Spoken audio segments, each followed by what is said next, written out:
It's a Slash. It's a Rustler. It's technically both, I guess. I don't know. How's it going, YouTube? It's Lucas here from DB205 channel, and today I have a video on this. As you can see by the intro, I kind of ruined the entire illusion. This is a Slash body on a technically lengthened Rustler with a mid-motor conversion. I don't know.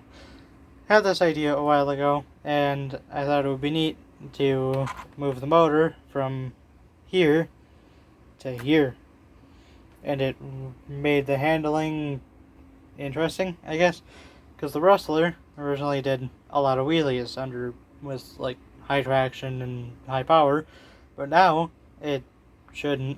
I mean, I don't really know. I haven't really driven it much, as you can see by that. So this is kind of an easy thing to do, actually. You cut a bit out of this part of the transmission, like up until the motor. I mean, you can probably even come past that. And then you just drill some holes down here in this chassis, and then just take the mounting screws and put them in here, and boom. I mean, it's a bit more complicated. You have to reverse your motor, you have to take your A-arms off and then flip them from the other side so that it wouldn't be towing out, it would be towing in, technically. But it's kind of simple, and like, it's actually kind of cool, because if I remember, it worked. I don't know. I was originally intending to have this be still a Rustler length that would be just mid-motor, but that would cut out most of the battery space, and I don't really have a shorty battery, so I can't really do that. And also, the cutting machines I had at the time didn't really work all that well. I mean, they did. I just had to take out a lot more material than I thought it would, and it would probably be a weaker chassis than this. Actually, it wouldn't be, but whatever. So, yeah, this, now being a standard short course truck length, obviously has to use short course tires and a short course body, which, I mean, I don't mind, even though part of the reason that I wanted this to be a Rustler is because I don't really like the performance characteristics of a Slash. But this one might be different. I don't know, actually. As you can tell, though, these tires aren't really going to get me very far. They're kind of bald, but that was kind of the plan to begin with. Anyway, if you were to do this yourself, you might want to add like a brace coming off of here to here, just like a link or something, like a really short steering link. We would definitely strengthen it up, because I can't imagine this is going to last very long. Also, make sure you drill the holes in the proper place, because the rear end is splitting and it's nasty. I don't know how, and it's kind of bothering me, but I don't particularly care. Yeah, so I had this be technically several different vehicles. As you can remember, this was the Rustler at one point in time, before the chassis literally snapped in half, if you can imagine why. Otherwise, it's a black chassis now, because after we were at the track, they only had low center of gravity Slashes, and I figured, well, I might not mind that as much, and I did mind it, because I didn't like it at all.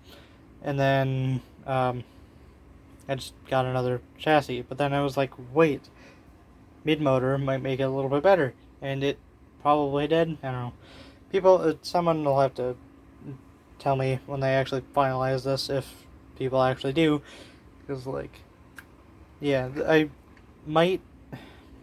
don't really know if this is race legal necessarily.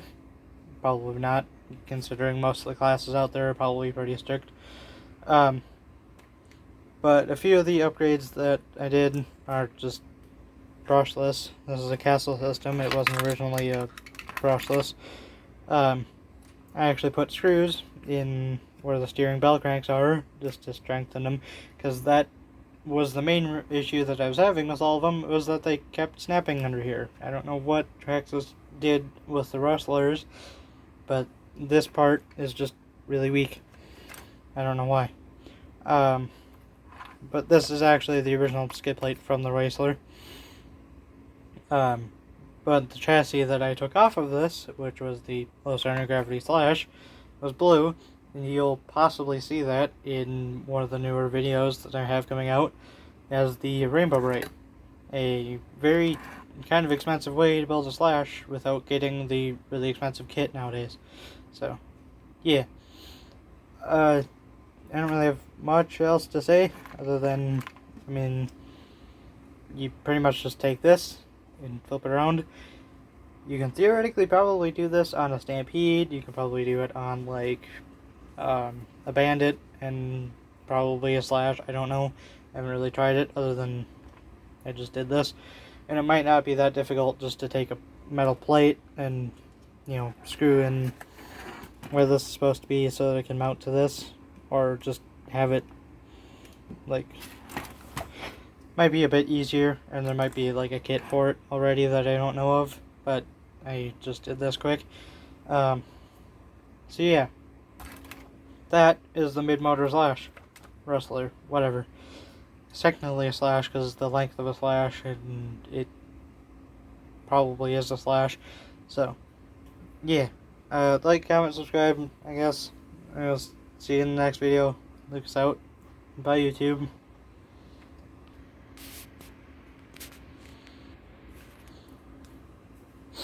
Yeah,